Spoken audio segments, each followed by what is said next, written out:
Reçois ton travail. Reçois ton travail. Toute personne qui te doit, que le Saint-Esprit lui parle et qu'il te rembourse.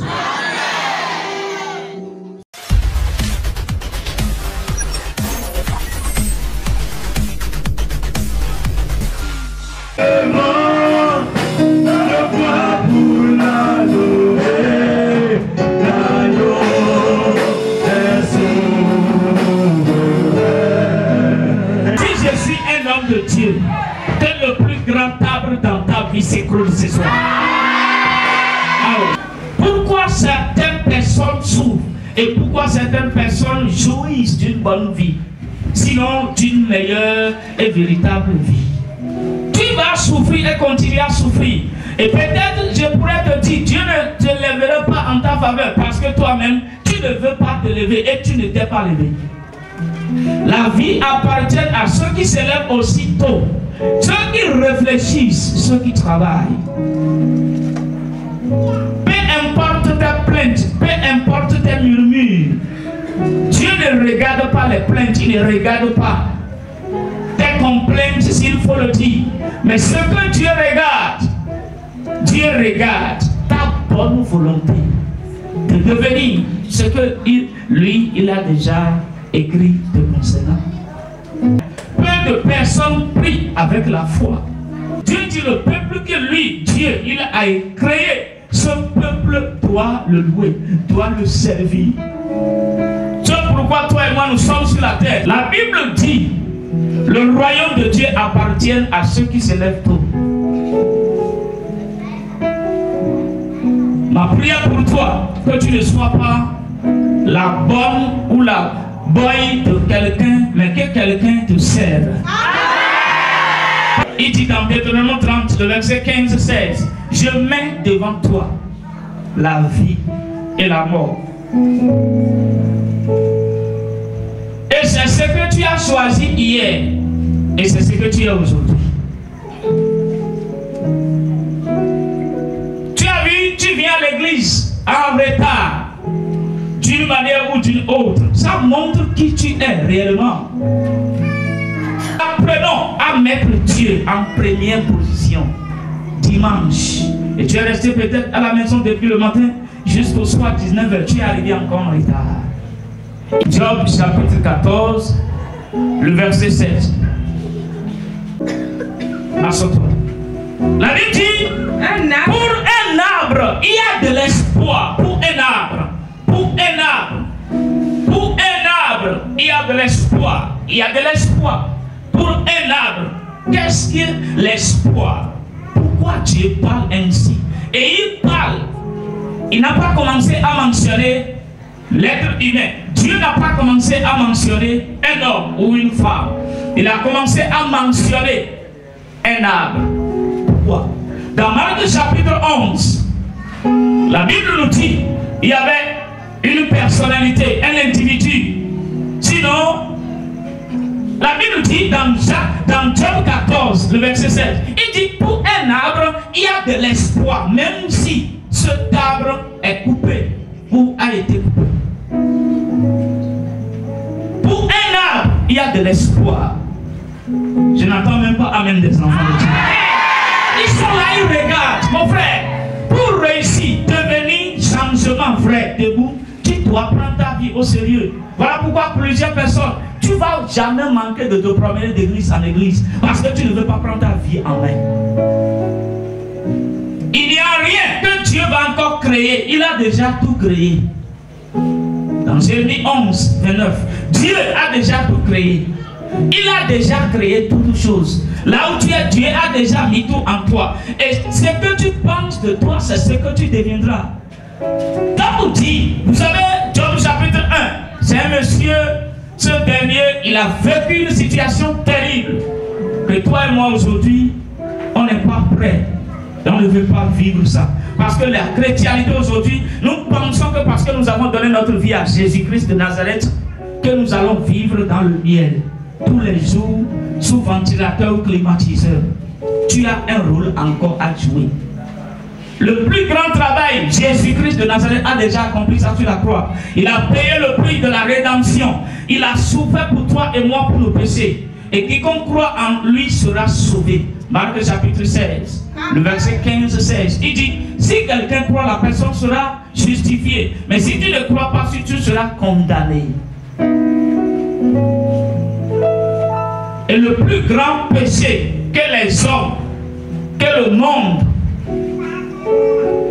puisse commettre ou commettra devant Dieu, que Dieu ne pardonnera pas, sera le péché de manque de foi, de la non-croyance. Parce que simplement, tu n'as pas cru que Jésus-Christ est vraiment le Fils unique du Dieu vivant. Non seulement tu crois, tu te répands de tes péchés après les avoir confessés. Dans Romains 10, tu confesses et tu abandonnes. Et Dieu te donne son esprit. Dans Jean 1, le verset 12, à tous ceux qui l'ont reçu, il leur a donné le pouvoir de devenir des enfants de Dieu. Maintenant, chrétien, tu dois prendre ta vie en main. Comment prendre ma vie en main?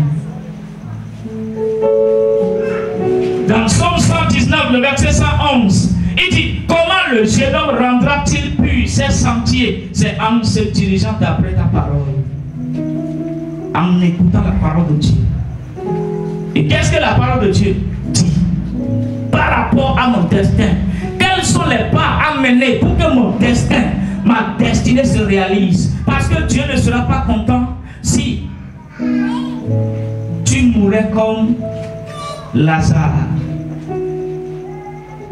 Lazare connaissait Jésus, mais Lazare est mort pauvre. Et si tu lis bien la Bible, combien de pauvres que Abraham a porté dans leurs bras actuellement au ciel? La Bible nous a parlé de Lazare seulement. Et Dieu dit, ce qui est impossible, Jésus dit, ce qui est impossible aux hommes est possible à Dieu. Si tu penses que c'est l'homme qui va te donner tout, tu te trompes. La Bible dit, les pensées d'une femme se porteront sur son mari, c'est vrai. Mais, dans nos mondes actuels, ce n'est pas que Dieu a changé, ni la Bible a changé, mais les hommes ont forcé les choses et ils ont changé les choses. Job dit, dans Job chapitre 1, la Bible dit, la situation de Job était critique. Il a perdu tout. Après avoir perdu tout, Job, il est encore devenu malade. Et sa femme est arrivée et lui a dit, est-ce que tu ne vas pas maudire Dieu? Ça veut dire quoi? Job dit, je ne maudirai pas Dieu parce que ce Dieu m'avait donné le bien. Il m'avait donné la richesse. Sans ton avis, quand il me bénissait, tu n'étais pas là. Donc tu as le choix et tu pouvais partir. Lorsque les choses sont parties. À un moment donné, chapitre 14, le verset 7 de Job, la Bible dit, Job a répondu, il dit, même si un arbre est déraciné, coupé, l'arbre là a encore de l'espoir. Plusieurs disent, l'église ne sauve pas, c'est vrai, mais l'église peut aussi sauver. Et c'est ce que tu dois comprendre. Jésus aussi avait son ministère. Voilà pourquoi quand il est venu, Jean-Baptiste a perdu son ministère.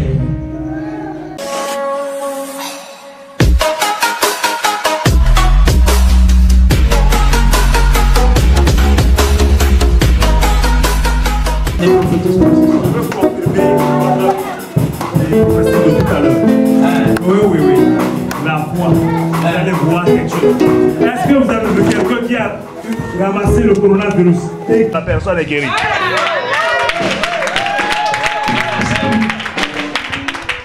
Mère, il est en France. Et papa a dit tout à l'heure à sa nièce qu'on t'a fait des promesses. Mais cela va se réaliser en une semaine. Donc, mon grand frère, ayant vu ma situation, a dit, ta fille, je prends ça en charge. Et il a dit que ta fille, je prends en charge. Et c'est lui qui investit tout pour l'enfant. Voilà maintenant, l'ennemi a frappé. Et quelle date? Vous voyez la photo? Le coronavirus l'a pris les photos, sa physionomie. Voilà. Le 25 passé, ça, c'est qu'il a été transporté par le SAMU. Et le crier à papa. On lui a dit, ton fils est malade. Papa dit, je déclare. Il est venu voir, moi j'étais sorti, il a vu mon épouse, il a dit, je déclare et je décrète qu'on va refaire le test. Il a dit ça, on va refaire le test le lendemain, on ne trouvera plus rien, ce serait négatif. Et effectivement, ils sont venus prendre son sang, ils ont vérifié encore 0 négatif. Et voilà, tout est ici. Coronavirus. Et on l'a affecté, sinon on l'a transporté. Oui, France. Donc ils ont vu même les poumons, tout était atteint. Tout était percé. Tout était percé. Mais après la prophétie, la parole prophétique de l'homme de Dieu, le lendemain, ce qui était positif est devenu négatif. Il est allé à la maison en même temps. En France, hein, je prophétise. Demain matin, on va appeler des gens et ton histoire va changer.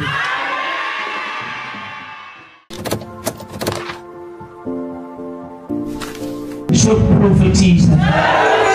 Je n'ai ni pas ma puissance ni pas ma force. Jésus-Christ de Nazareth va changer cela. J'ai dit, Jésus-Christ va envoyer ses anges changer cela. Dis, je reçois 3 fois.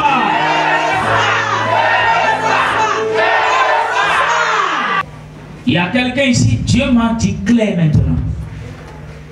Il veut amener devant toi une grande somme d'argent. C'est un chèque. Au nom de Jésus.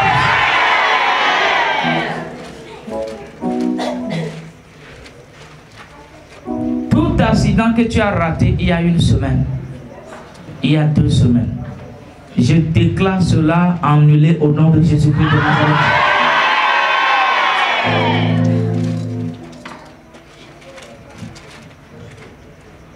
Je déclare cela annulé par le précieux puissant sang de Jésus-Christ de Nazareth.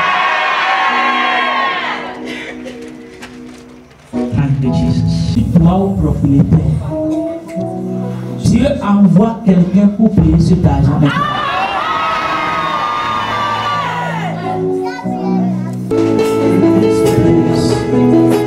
Let your healing flow. Comment vous allez? Tu n'es jamais arrivé ici? Non, c'est ma première fois. Pas première fois. Oui. Dieu vous aide. Parce qu'il y a quelques semaines, Dieu t'a délivré. Amen. Et je vois un accident. C'est Dieu qui t'a délivré. Amen. Et ce n'est pas encore fini. Je vois un fétiche. Et je vois une femme en train de danser. Elle, cette femme, elle a les fétiches. Elle est adepte de fétiches. Tu as une idée? Bon, je sais que je traverse, je sens de traverser des moments très Et je vois 4 femmes. 4 femmes. Hein? 4 femmes. Elles ne sont pas prêtes.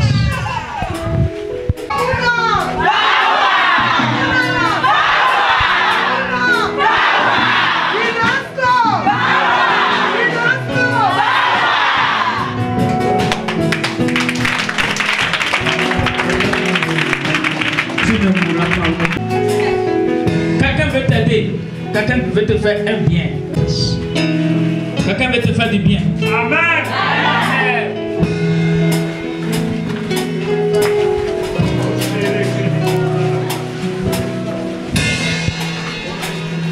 Tout ce qui retarde ta promesse, je donne 7 jours. Que l'ange du Seigneur efface cela maintenant.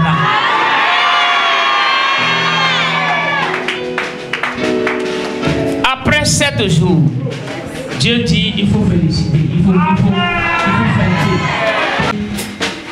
Oh, oh,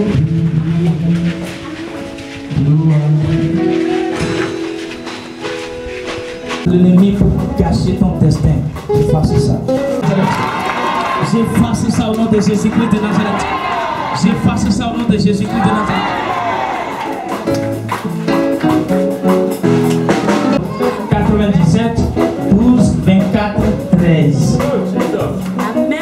sais pas. Je vois un numéro pour marquer ce numéro. Avant la fin de ce mois, cette femme, Dieu va essuyer tes larmes.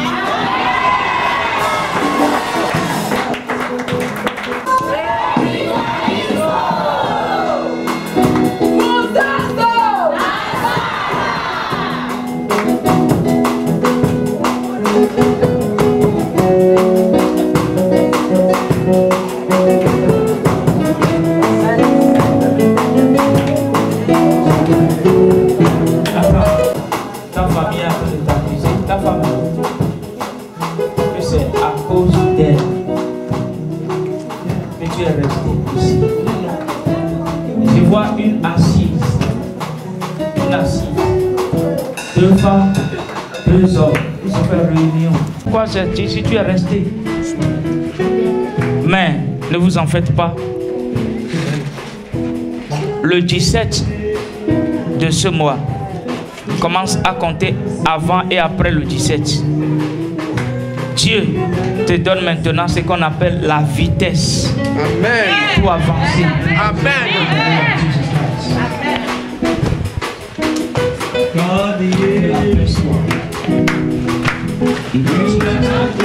Amenez l'enfant.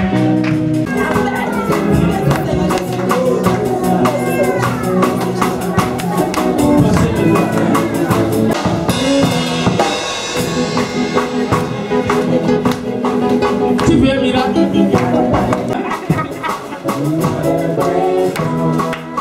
Comme les filles vont sonner, les deux vont. Dans la soirée, reçois ça. In Jesus. Son numéro va sonner. In Jesus name. Mais attention, hein, pour le découragement. Tu comprends? Ce riz de bois. Mais Dieu me dit résurrection. In Jesus name. Résurrection. Et c'est pour ce mois. Demain. Cette semaine, la faveur de l'Éternel. La faveur de l'Éternel.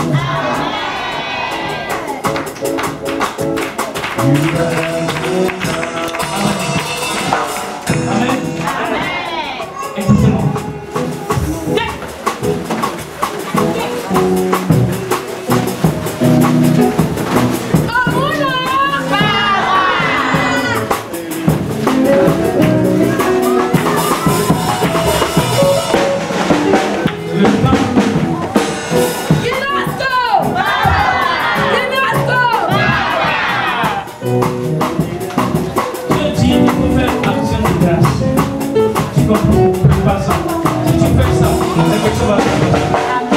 Programmer le malheur sur toi, tu vas voir ça avec tes plaisirs. God never deceive. Hein? Double receive. God is telling you to do something. Don't worry, do it for him. Il y a quelqu'un qui prophétise maintenant. Le Saint-Esprit veut te frapper. Pardon, il ne faut pas qu'il te frappe. Et Dieu est en train de te parler, il faut que tu écoutes. Oui, écoute. Hein? Reçois ton changement. Jesus, mighty name!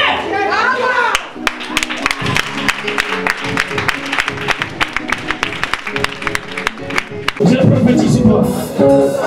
Je te donne 2 semaines. 14 jours. Quelqu'un va t'appeler et t'amener dans une boutique. Te prendre dans sa voiture. T'envoyer l'argent pour dire mais pourquoi toi ton mari est sur WhatsApp et toi tu n'es pas sur WhatsApp. Et ça se corrige la semaine qui commence. Recevez in the name of Jesus. Reçois la faveur in the name of Jesus. Allez, votre ne voit pas tes menstrues. Mais la menstrue que avant la journée de demain 17h, tes menstrues vont commencer pour toi. In the name of Jesus. Acclame le Saint-Esprit.